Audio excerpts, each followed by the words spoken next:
ನಾವಿವತ್ತು ಮಾಡ್ತಾ ಇದ್ದೀವಿ ಅವಲಕ್ಕಿ. ಇವಾಗ ಇದಕ್ಕೆ ಆಯಿಲ್ ಹಾಕೋಣ, ಸ್ವಲ್ಪ ಕಡಲೆ ಬೀಜ ಹಾಕೋಣ, ನಾವು ಮೆಣಸಿನ್ಕಾಯಿ ಹಾಕೋಣ.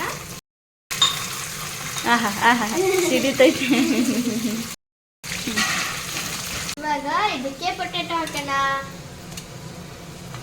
ಆಲೂಗಡ್ಡೆ ಬೆಂದಕ್ಕೆ ಸ್ವಲ್ಪ ಉಪ್ಪು ಹಾಕೋಣ.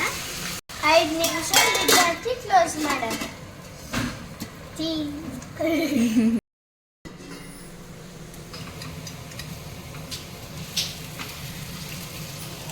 ಇದರಲ್ಲಿ ಟೊಮೆಟೊ ಕ್ಯಾರೆಟ್ ಎಲ್ಲ ಹಾಕಿದ್ಮೇಲೆ ಚೆನ್ನಾಗಿ ಮಿಕ್ಸ್ ಮಾಡಬೇಕು.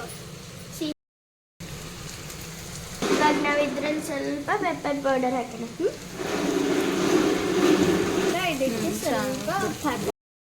ಇವಾಗ ಇದಕ್ಕೆ ಅವಲಕ್ಕಿ ಹಾಕೋಣ. ಈಗ ಪುಟಾಣಿ ಹಿಟ್ಟು ಹಾಕೋಣ. ಪುಟ್ಟಿದ ಪುಟಾಣಿ ಹಾಕೋಣ.